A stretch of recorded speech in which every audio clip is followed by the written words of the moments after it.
Madame Figaro.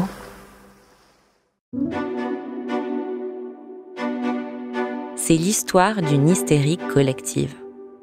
Une frénésie adolescente qui débute avec la sortie d'un film en 2008, Twilight. Au casting, Kristen Stewart et Robert Pattinson. Elle a 17 ans, lui en a 21. Le pitch, pas besoin de vous le rappeler. Une histoire d'amour entre une jeune humaine et un jeune vieux vampire. Du jour où le teen movie sort en salle, ils deviennent instantanément les deux acteurs les plus traqués au monde. Par les fans, par la presse et par les réseaux sociaux, qui rêvent de les voir déjà, mais surtout de les voir ensemble. Alors on aurait pu croire que tout ça, cette surmédiatisation, les aurait fait briller un temps, avant de les briser. Mais finalement, ils ont survécu. Ils sont même devenus deux stars parmi les plus prisées de leur génération. Et ça a été ma première question. Comment ont-ils réussi à perdurer sous le radar omniprésent des paparazzis et des critiques, alors qu'ils étaient si jeunes, si peu rodés à l'exercice de la super célébrité? Ensuite, j'ai essayé de comprendre cette hystérie autour d'eux et autour de la saga, pendant si longtemps. Auprès des adolescents, certes, mais aussi de générations plus âgées, devenues accros elles aussi à cette histoire et à ses héros. Je suis Marion Galli-Ramuno, bienvenue dans Scandale. They say it seems like Angelina was planning this divorce for a while. I have no idea what you're talking about. More accusers of Epstein have come forward since the weekend. So many people around Britney are controlling her money. Did you make Kate cry? No. Brittany, can we do a quick picture with you?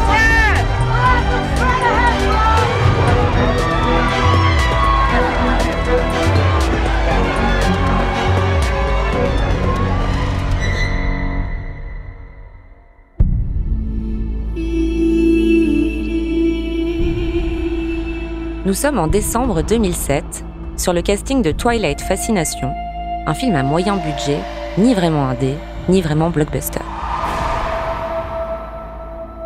À la réalisation, c'est une femme, Catherine Hardwicke.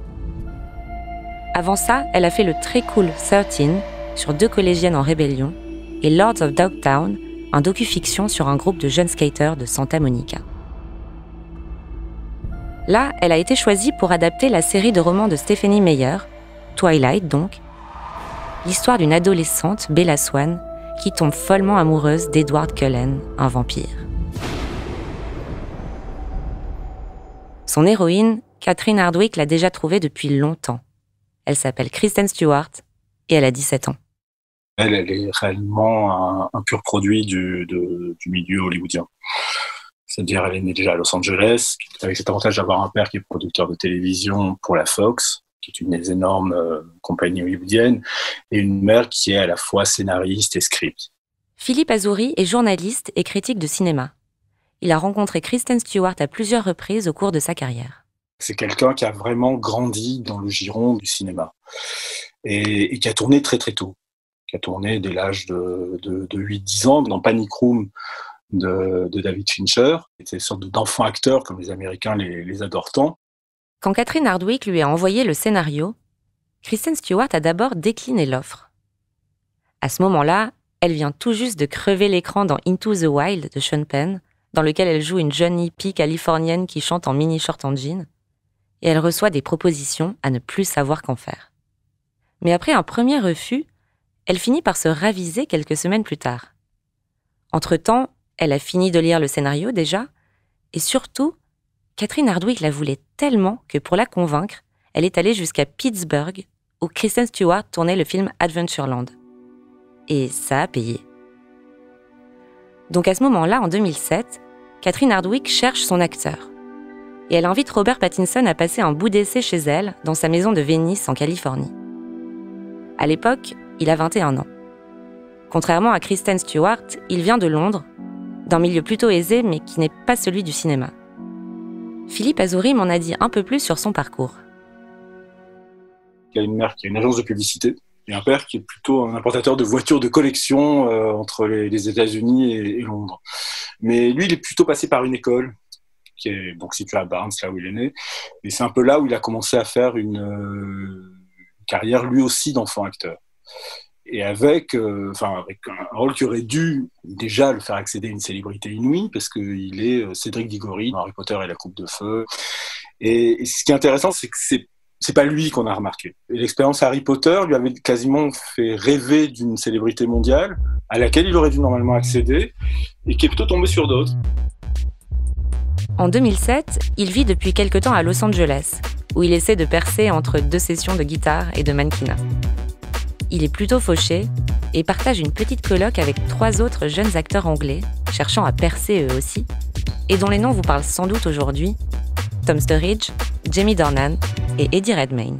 C'est un moment d'adolescence aussi pour lui, donc c'est quelqu'un qui a une adoration par exemple pour la musique, qui aime bien passer du temps avec ses potes, c'est un type assez simple, Pattinson là-dessus, il a un côté très lads anglais des fois, et sans doute qu'à ce moment-là, précisément, la carrière d'acteur, il a dû se dire, c'était pas, on a tenté, faut pas taper plus haut qu'Harry Potter à ce moment-là, enfin je veux dire, pour accéder à la célébrité, on n'est pas célèbre, vivons une vie d'ado. Et vivons-la cool. Ce qui est plutôt son mode de vie général. On comprend mieux pourquoi, quand Catherine Hardwicke lui propose un essai, il se présente chez elle dès le lendemain. Comme aux 3 garçons qu'elle a reçus avant lui, elle lui demande de jouer une scène dans laquelle il embrasse Kristen Stewart, qui est là elle aussi. Bien plus tard, dans le podcast The Big Hit Show, la réalisatrice racontera cet essai lunaire et l'alchimie évidente entre les 2 jeunes acteurs. Il est venu chez moi, il est entré et il s'est éteint les cheveux en noir pour un rôle. Il avait une sorte de frange bizarre, il avait l'air un peu secoué. Son t-shirt était tout sale et j'étais genre « Ok, on va voir comment ça se passe ». Rob et Kristen ont auditionné pour le film sur mon lit, avec la scène du baiser.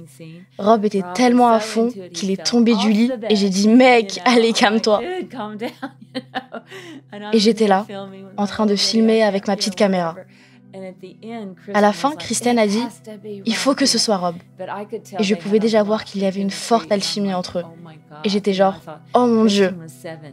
Je savais que Kristen avait 17 ans, donc je voulais pas faire quelque chose d'illégal. Donc j'ai dit à Rob « En fait, Kristen a 17 ans, et dans notre pays, c'est illégal d'avoir un rapport avec une mineure. » Et il a répondu « Ok ». Selon Philippe Azouri, ce coup de foudre de casting donne le ton, en quelque sorte. Non, mais cette anecdote du premier baiser sur le plateau, où d'un coup ils s'aperçoivent l'un comme l'autre, enfin de l'alchimie qui les retient, c'est super signifiant, parce que ça montre à l'œuvre quelque chose qui a ensuite été le coup de foudre qui nous a tous frappés, enfin en tout cas la planète entière. C'est pas simplement que ces 2-là sont très beaux, ils sont effectivement très très jolis. Ça on peut pas leur reprocher. Mais des gens jolis, il y en a plein. Enfin, c'est pas ce qui manque dans les castings. Mais il y a une chimie. Il y a une alchimie entre les 2. La chimie, ça s'explique pas. Autant en amour qu'au cinéma. Et effectivement, quand ça prend comme ça sur le plateau en direct, quand ça surprend les acteurs qui sont plutôt préparés à faire ça, enfin leur métier c'est quand même d'embrasser des gens qu'ils n'aiment pas et de faire semblant d'en être amoureux. Là, évidemment, on s'aperçoit qu'à l'image, ça prend aussi. Ça va souvent de pair, et c'est souvent assez communicatif, ce genre de truc, voilà, pour ne pas dire viral, quoi, voilà.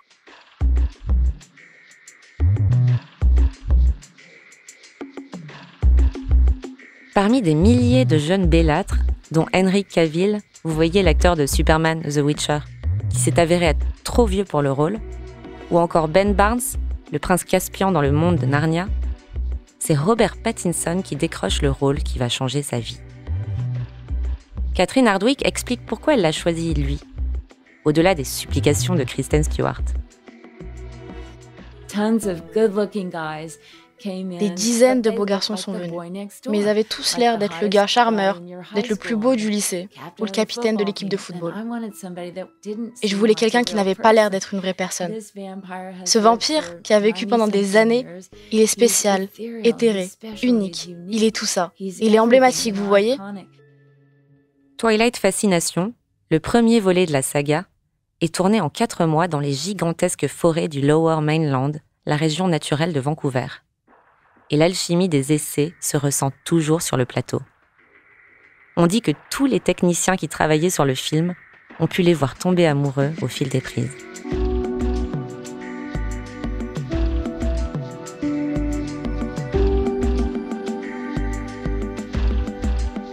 Bien avant sa sortie en salle, le film affole déjà la toile.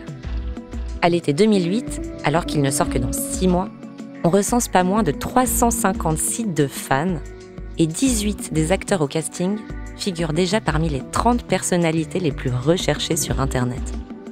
La mise en ligne des premières photos du film provoque une telle affluence que le serveur de MTV.com a carrément sauté. Kristen Stewart et Robert Pattinson ont expliqué à quel point ils ne s'attendaient pas à ça. À l'époque, on ne savait pas à quel point le film allait marcher et ce qu'il allait devenir. C'est devenu beaucoup plus gros au moment où on finissait le film. Et après ça a continué à prendre de l'ampleur. Cet engouement, il est surtout dû au fait qu'avant le film Twilight, il y a eu les livres Twilight.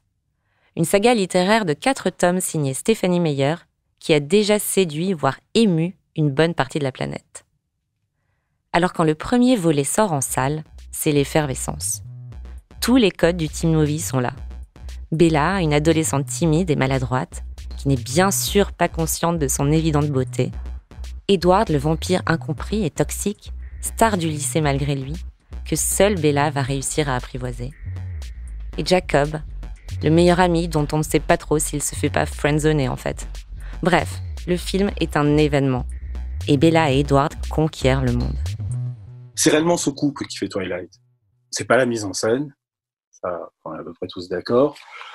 Les romans adaptés, on a eu plein. Celui-là, enfin, dans les histoires de vampires, aurait pu passer inaperçu.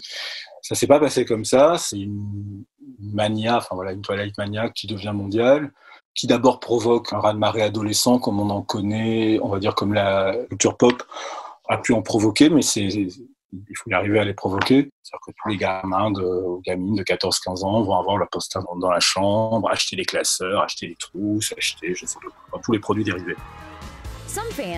Des fans ont campé dehors pendant 2 jours juste pour apercevoir Bella Swan et Edward Cullen dans la vraie vie. J'ai un souvenir de papiers dans des grands journaux, dans des quotidiens, où d'un coup des sociologues essayaient de comprendre pourquoi les ados du monde entier voulaient ce couple de vampires. Essayer de comprendre, d'essayer un peu de déterminer quel était ce rapport à l'âge qui était un peu bizarre et qui sans doute s'invente à ce moment-là en 2008 avec une enfance qui fait avec Internet, mais également une enfance dont on pensait qu'elle n'avait pas réellement de romantisme et qui se projette tout à coup dans un romantisme noir. Andrea McDonnell est une professeure et chercheuse américaine spécialisée dans la culture de la célébrité. Elle m'a expliqué pourquoi le film a tant bouleversé les ados. Selon elle, ce n'est pas parce qu'il parle de vampires et de loups-garous, mais parce qu'il parle avant tout des questionnements qui animent cette tranche d'âge. Dans cette histoire, il est également question de découverte de soi, d'identité et de romance. Et encore une fois, de nombreux jeunes sont en train de se découvrir et de se poser ces questions-là. Qui suis-je ? Comment est-ce que les autres me perçoivent ? Par qui suis-je attiré ? Et qu'est-ce que cela signifie si l'on ne peut pas être ensemble pour diverses raisons ? Et puis il y a d'autres fans que les adolescents aux hormones en ébullition. Ces fans, ce sont aussi des femmes, mères de famille, majoritairement américaines, qui succombent aussi à la virilité toxique du vampire Edward Cullen et qui ont chez elles toute une collection de livres de ce genre. Gabriel Segré est sociologue et auteur de Fan 2, Sociologie des nouveaux cultes contemporains. Il m'a expliqué cet engouement. Elles ont alors la possibilité de finalement expérimenter une relation amoureuse, particulièrement belle, idéale, saine, sans le risque de l'infidélité, sans le risque de la trahison, sans le risque de la déception ou de la frustration. Et c'est une façon, finalement, pour ces fans plus âgés, de retrouver un petit peu la folie, la fougue, l'effervescence, la ferveur qui caractérise davantage l'âge adolescent, le jeune, qu'une maturité qui devient plus sérieuse et plus maître de ses comportements et de ses sentiments. C'est à nouveau une façon de recouvrer sa jeunesse. La frénésie est telle qu'une certaine E.L. James, avide d'en voir plus entre Bella et Edward, décide d'épicer leur relation en écrivant elle-même une fanfiction, nom que l'on donne à des fictions déjà existantes, mais réécrites ou développées par des fans. Et l'histoire d'E.L. James est beaucoup plus osée, disons. Le succès est tel sur le web que des éditeurs s'y intéressent, en lui demandant cependant de changer le pitch de base, c'est-à-dire de supprimer les vampires, les loups-garous, parce que la franchise Twilight ne permet pas ce genre de projet parallèle. E.L. James se met donc au travail pour écrire 50 Shades of Grey, le roman érotique aux accents sadomasochistes qu'on connaît tous aujourd'hui.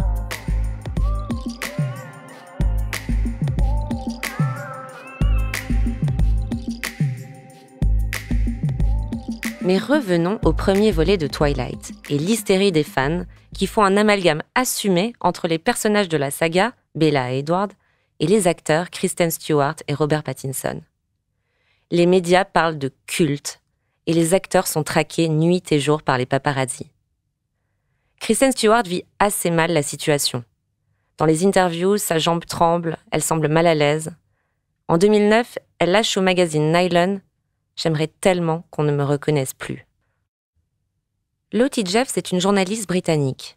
Elle a rencontré Kristen Stewart chez elle des années plus tard, en 2016.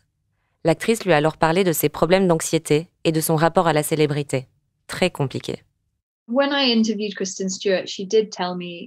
Quand j'ai interviewé Kristen Stewart, elle m'a effectivement confié à quel point elle a pu se sentir anxieuse quant à la présence des paparazzis dans sa vie et à l'idée d'être constamment sous le feu des projecteurs. Et j'en ai fait l'expérience juste en étant à ses côtés. Nous avons pris sa voiture afin d'aller boire un café et elle regardait constamment autour d'elle. Elle se demandait si on était suivis, vous voyez ? Et moi, je trouvais ça complètement exagéré comme réaction. On va juste prendre un café, comme si ça, c'était intéressant. Pourquoi être aussi angoissée à ce sujet ? Mais évidemment, il y avait tout de même des photographes et des gens qui la suivaient. Ce niveau de surveillance doit être tellement épuisant et difficile à vivre. Donc, c'est normal qu'elle ressente de l'anxiété ou qu'elle ait du mal à faire confiance, ou qu'elle ne soit pas capable de vivre sa vie normalement sans y penser.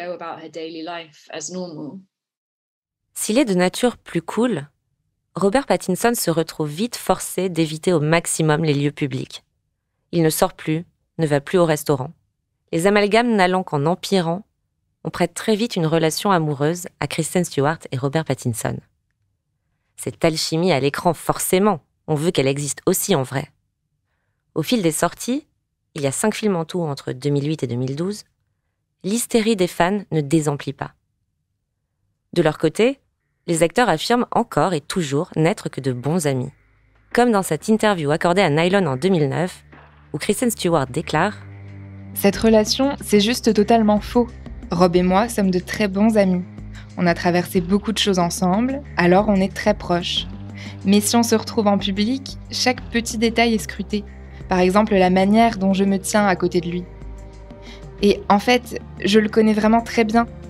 C'est juste naturel qu'on se repose l'un sur l'autre, car on nous met dans des situations psychotiques pas possibles. » Malgré les tentatives vaines des deux acteurs, la traque continue.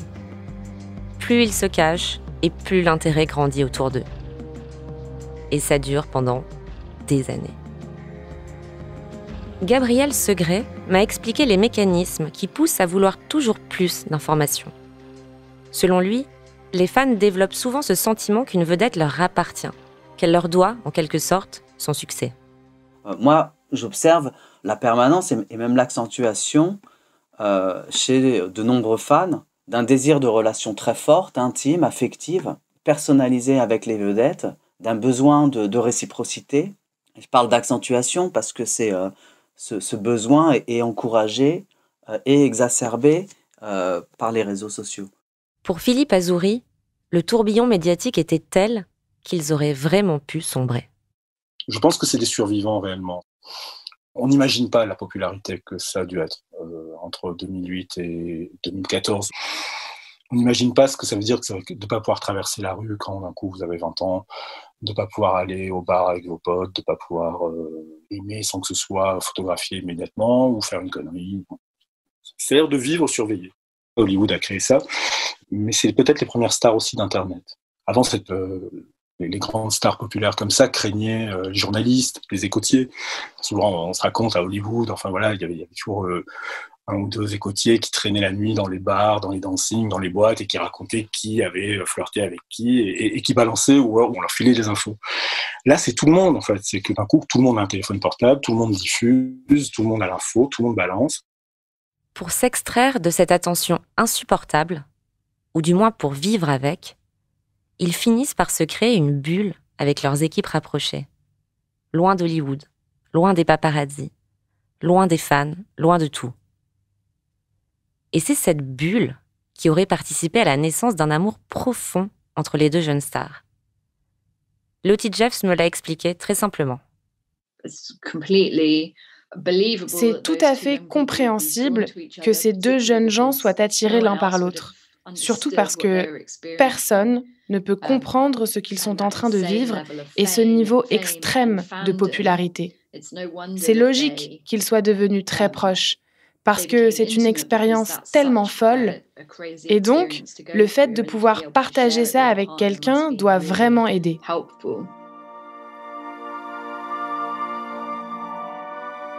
En avril 2011, ils sont photographiés en train de s'embrasser à l'arrière d'une voiture à New York, après la première de De l'eau pour les éléphants, dans lequel joue Robert Pattinson.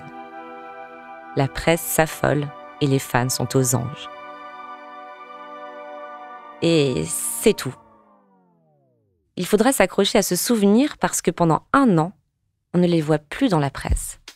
Jusqu'en mai 2012, plus exactement, où ils sont tous les deux au Festival de Cannes, elle pour présenter Sur la route, le film de Walter Salles, et lui Cosmopolis de David Cronenberg. Et c'est là, sur le rooftop du Jimmy's, le club où il fallait être vu à l'époque sur la Croisette, qu'ils sont de nouveau photographiés en train de s'embrasser. Les journalistes sont en émoi, le rêve des fans éveillé. Kristen Stewart a alors 22 ans et Robert Pattinson 26. Enfin, ils s'affichent en tant que couple dans la vraie vie. Pendant 2 mois, ils ne font qu'un dans les soirées où ils vont. Et ils semblent carrément roucouler pendant la promotion du dernier volet de Twilight Breaking Down, partie 2. 2 mois pendant lesquels Rob Sten, comme le couple est surnommé par leurs fans, existe enfin. Pourtant, le 24 juillet 2012, le magazine US Weekly publie la bombe. Un article titré « Kristen trompe Robert avec Rupert ». Photo à l'appui.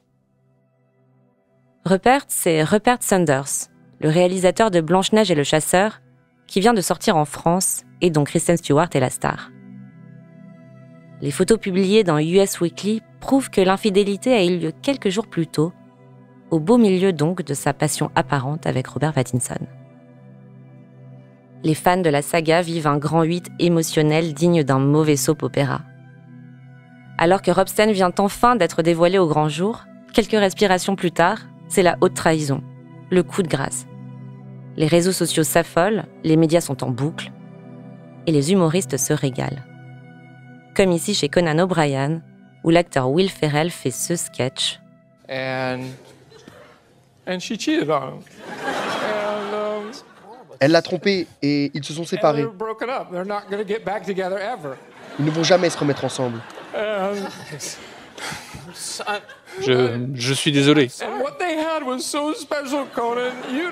qu'ils avaient était tellement spécial, Conan. Vous ne savez même pas ce qu'ils avaient. Ils étaient amoureux. Et elle a tout foutu en l'air.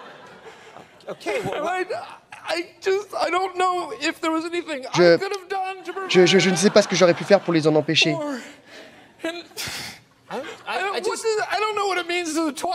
Je ne sais pas ce que ça veut dire pour la saga Twilight. Je ne sais pas. Ce qu'ils avaient était tellement spécial. Tu n'as aucune idée. Elle est un trampailleur. Trampailleur. Le mot a particulièrement marqué Andrea McDonnell. Et d'ailleurs, Will Ferrell a trouvé un nom, il l'a appelé un trampire. Et j'ai trouvé que ce moment était particulièrement fascinant, parce que c'est vraiment un terme qui joue sur sa relation avec son personnage et sa vraie vie.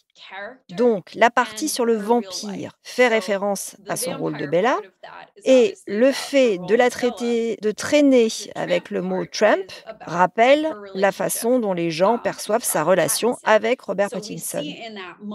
On observe à ce moment-là un mélange entre la représentation à l'écran des personnages de Twilight et la vraie vie des deux stars.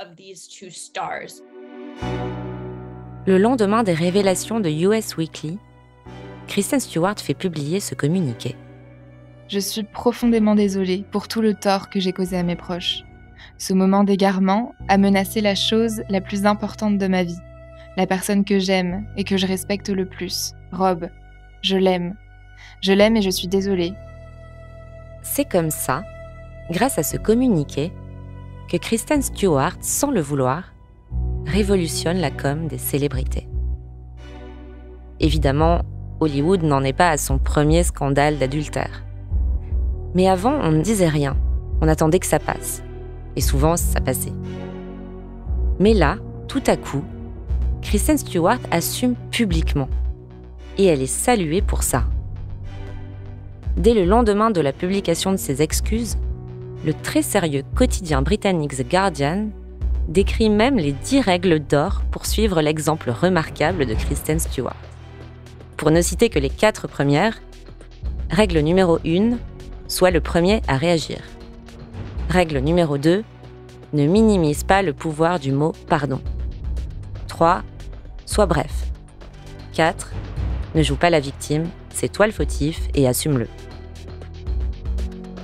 Mais bien sûr, ça ne suffit pas à calmer l'ardeur médiatique autour de cette histoire. Et même Donald Trump réagit sur le sujet à travers 11 tweets dans lesquels, en gros, il enjoint Robert Pattinson de la plaquer sur le champ.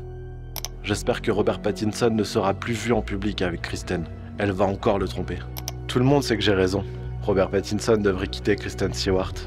Elle l'a trompé comme un chien et elle le fera à nouveau. Attendez de voir. Contre toute attente, Robert Pattinson reste avec elle, au début en tout cas. Mais quelques mois plus tard, le couple prend définitivement fin en mai 2013.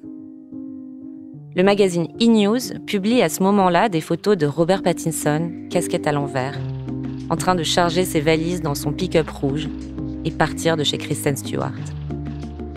Rob Sten n'est plus, et les fans du monde entier pleurent ce rêve américain déchu.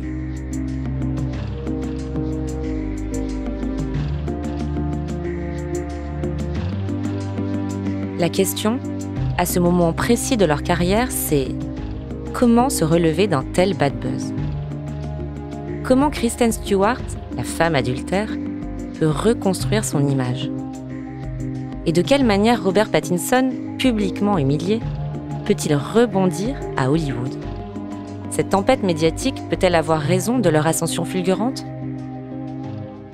Lottie Jeffs m'a parlé de ce tournant pour Kristen Stewart. Kristen a réussi à casser cette image en quittant cette franchise à succès pour travailler sur des projets plus intéressants, plus petits et indépendants. Et je sais qu'elle a travaillé sur quelques projets à elle. Elle a écrit et réalisé quelques trucs. Et c'est très clair, il me semble, qu'elle s'est retirée du jeu d'une certaine manière. Elle n'a jamais été une star qui suit les règles à la lettre. Elle a toujours été un peu rebelle, je pense. Et ça s'est vraiment vu quand elle a refusé de laisser cette pression médiatique l'atteindre et l'empêcher de poursuivre la carrière qu'elle souhaitait et méritait. Le journaliste Philippe Azouri m'a lu expliquer comment Robert Pattinson a choisi de partir vers des projets beaucoup plus variés. On l'a vu jouer pour Claire Denis, pour les Safdie, entre autres, j'en oublie, mais il a dans Tenet. Il est extraordinaire quand même dans le Batman aussi, qui est un film assez sombre, enfin qui a une part. C'est-à-dire c'est quelqu'un qui est sorti réellement, qui s'est extrait, qui s'est arraché d'un cinéma pour ados. Et il s'en est arraché très vite. Dans les années qui suivent leur séparation, Kristen Stewart prend l'habitude de rester très loin des paparazzi, comme de la presse d'ailleurs. Mais cela n'empêche pas les journalistes de lui prêter des relations avec des femmes. À l'époque, on parle de son assistante, Alicia Cargyle, qui serait avec elle. Quelque chose qui fait enrager l'actrice, car Alicia Cargyle n'est pas son assistante, mais une spécialiste en effets spéciaux reconnue. Au fil du temps, on dit que Kristen Stewart commence à penser à un potentiel coming out. Est-ce que ce ne serait pas finalement un bon moment pour lever le voile sur sa bisexualité ? Elle a justement évoqué ces questionnements dans le New York Times en août 2016. Les gens voulaient tellement que Rob et moi formions un couple que notre relation est devenue un produit à part entière. Et ça me dégoûte. Avant, je ne parlais jamais de mes relations.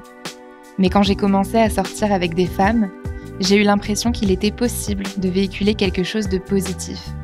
Je veux toujours protéger ma vie privée, mais je ne veux pas avoir l'air de protéger des idées. À cette période, on est donc dans la deuxième partie des années 2010, elle a 25 ans, elle parle de plus en plus librement de sa sexualité. Et c'est assez surprenant, venant d'une actrice qui a été si pudique jusqu'ici. Ça sonne comme une reconquête de son identité. Quelque part, parler de son couple hétéro, ça évoquait un certain voyeurisme. Mais assumer son homosexualité, c'est plus comme un engagement, une responsabilité même. C'est ce qu'on ressent en tout cas dans une interview accordée au Guardian en 2017, dans laquelle elle déclare « C'est chouette qu'on n'ait plus à tout déterminer clairement. Tout ce truc de la certitude quant à savoir si vous êtes hétéro, gay ou autre. Être bisexuel ne fait pas de vous quelqu'un de perdu. Pas du tout. Pour moi, c'est plutôt le contraire. » Sa prise de parole va jusqu'à un sketch qu'elle fait au Saturday Night Live en 2017, dans lequel elle revient notamment sur les tweets que Trump avait publiés au moment de sa rupture avec Robert Pattinson. Je suis un peu stressée d'être là ce soir, parce que je sais que le président regarde sans doute, et je ne pense pas qu'il m'apprécie beaucoup. Voilà comment je sais ça. Il y a 4 ans, je sortais avec ce mec qui s'appelait Robert. On a rompu, puis on s'est remis ensemble, et pour une raison inconnue, ça a rendu fou Donald Trump. Et voilà ce qu'il a réellement tweeté, et c'est la réalité. Robert Pattinson ne devrait pas se remettre avec Kristen Stewart, elle l'a trompé comme un chien, et elle le refera. Attendez de voir, il peut faire tellement mieux. Je sais ce que vous vous dites, c'est complètement fou. Le président a tweeté à ton sujet une fois. Non, le président a tweeté 11 fois à mon sujet. Il a aussi dit « Tout le monde sait que j'ai raison, que Robert Pattinson devrait quitter Kristen Stewart. Dans quelques années, il me remerciera. Sois intelligent, Robert. » Et ensuite, un jour après, il a tweeté « Tout le monde me demande de parler de Robert et Kristen. Et j'ai seulement le temps de dire « Robert, largue-la, elle t'a trompé et elle va le refaire. » Ok, pour être clair, je ne crois pas que Donald Trump me détestait. Je pense qu'il était amoureux de mon copain. Parce qu'il a aussi tweeté « Miss Univers 2012 sera diffusée en live sur la NBC jusqu'au lundi 19 décembre. L'invitation tient pour Robert Pattinson. » Donc ouais, c'est fou, non ? Le président n'est pas fan de moi. Mais ce n'est pas grave. Et Donald, si tu m'aimais pas à l'époque, tu ne m'aimeras pas davantage aujourd'hui, parce que je suis tellement gay, mec. La journaliste britannique Lottie Jeffs la rencontre alors que son coming out est assez récent. Et elle ressent vraiment cette volonté de Kristen Stewart de reprendre le contrôle sur la façon dont elle se raconte dans les médias. J'ai vraiment beaucoup aimé échanger avec elle. Elle était tellement passionnée et excitée à l'idée de me raconter sa vérité. C'était vraiment super de voir en une personne que vous interviewez qu'il y a une authenticité dans le propos qu'elle mène. Et j'ai senti qu'elle voulait que je l'aide à raconter son histoire. Et en tant que journaliste, j'ai vu ça comme un privilège. C'est comme si Kristen Stewart, à travers sa sexualité finalement, comprenait soudain comment naviguer dans le star system.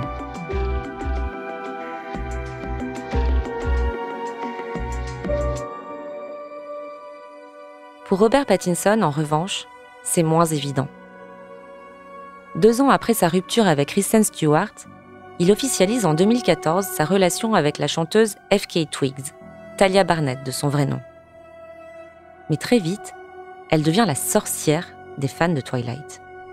Et elle voit son compte Twitter inondé d'insultes racistes et tout particulièrement du hashtag Monkey.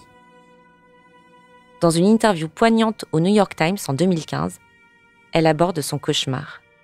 Elle dit avoir envie de se mettre un poing dans la figure quand elle se regarde dans le miroir, disant qu'elle ne pourra jamais assez chanter ou danser pour prouver qu'elle n'est pas un singe, selon ses mots. Leur relation dure 3 ans, jusqu'en 2017 environ. 3 ans pendant lesquels leur amour est exposé à une violence générale de la part des fans de Robert Pattinson, toujours aussi impuissants face au rouleau compresseur Twilight. Plus tard, en 2021, F.K. Twigs reviendra sur ce qu'elle a vécu dans l'émission de radio anglaise Grounded. Les gens m'insultaient avec les termes les plus blessants, stupides et horribles qui puissent exister. Il était leur prince charmant blanc et ils attendaient qu'il soit avec une personne blanche et blonde. C'est essentiellement du harcèlement et ça m'a vraiment affectée d'un point de vue psychologique. Après leur rupture, elle sort un album intitulé Magdalena, dans lequel l'un des titres, Cellophane, parle de sa relation avec Robert Pattinson. Dans le clip, on la voit écartelée devant son public, perdant ses ailes pour tomber dans la boue.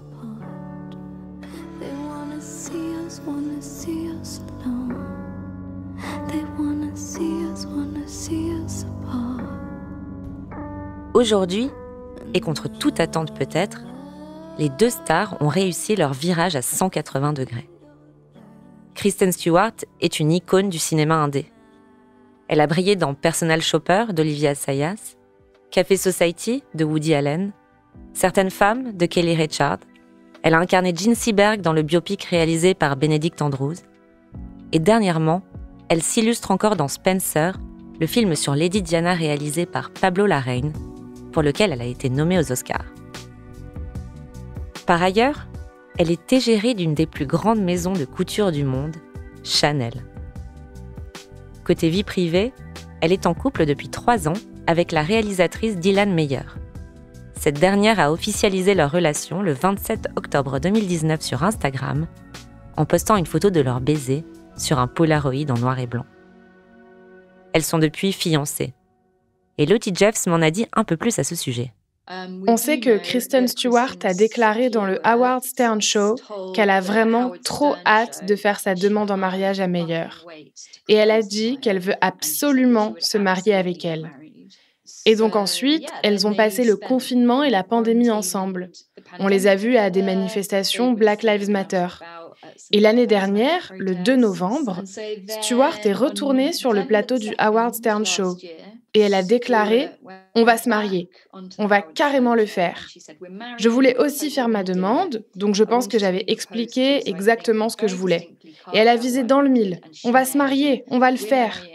Donc, on ne connaît pas les détails de cette demande en mariage, mais on sait que ça va avoir lieu. Lottie Jeffs m'a dit aussi à quel point leur couple était rafraîchissant dans le Hollywood d'aujourd'hui. Et c'était juste super de les voir ensemble en tant que couple sur le tapis rouge aux Oscars. J'ai l'impression que c'était un grand moment. Elles s'embrassaient et ça nous rappelle le chemin parcouru, vous savez, depuis le tout début de sa carrière, où ce n'était pas aussi commun de voir des acteurs queer sur les tapis rouges.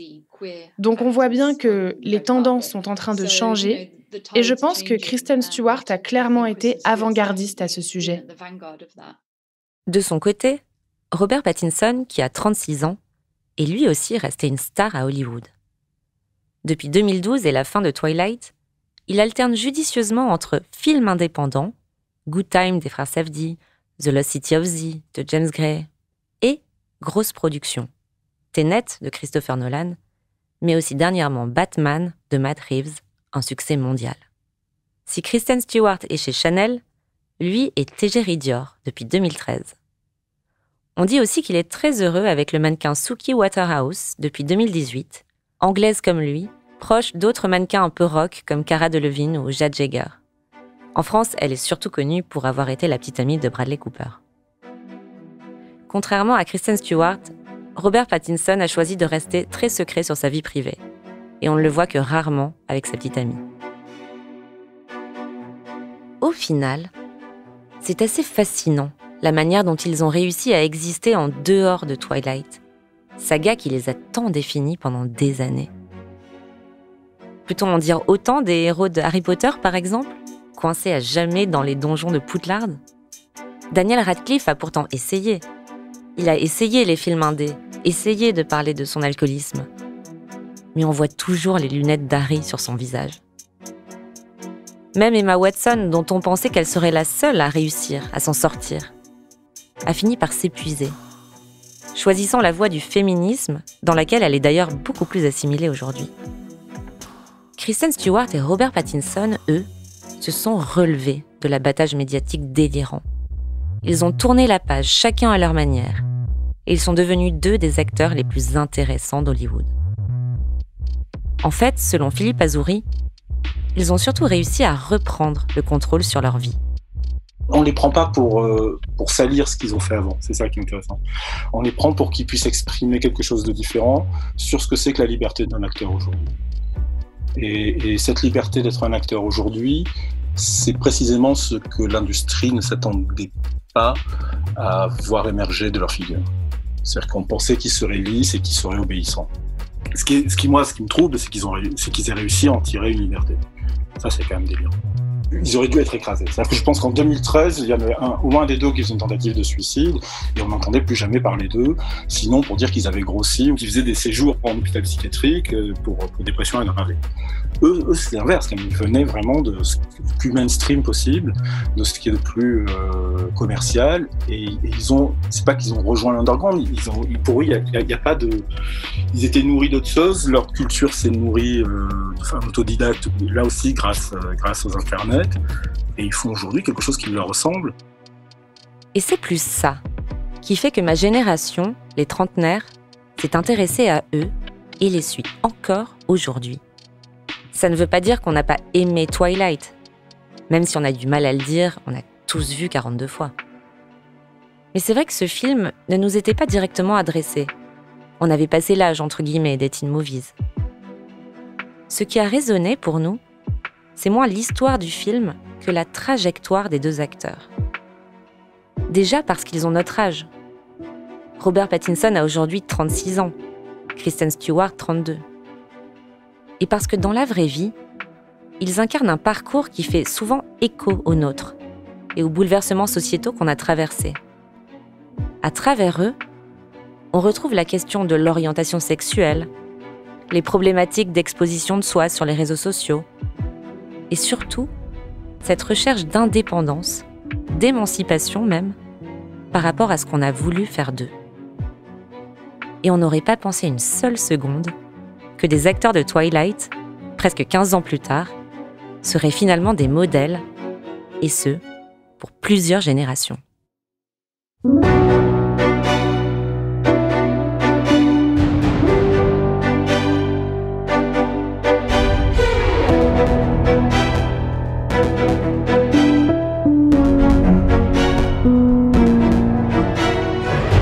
Je suis Marion Galli-Ramuno et vous venez d'écouter le 8e épisode de Scandale, un podcast de Madame Figaro.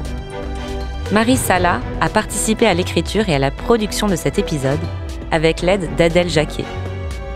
La musique a été composée par Jean Thévenin et arrangée par Thomas Rosès qui a fait la réalisation et le mix de cet épisode. Lucille Rousseau-Garcia est la productrice de Scandale et Océane Sunny en est la responsable éditoriale. Si cet épisode vous a plu, vous pouvez nous laisser des étoiles et des commentaires. Et surtout, abonnez-vous à Scandale. Ça vous permet d'être sûr de ne pas rater les prochains épisodes. Dans 2 semaines justement, on se retrouve pour parler de Paris Hilton, de comment elle a été la première des influenceuses et de ce que son évolution raconte de notre société.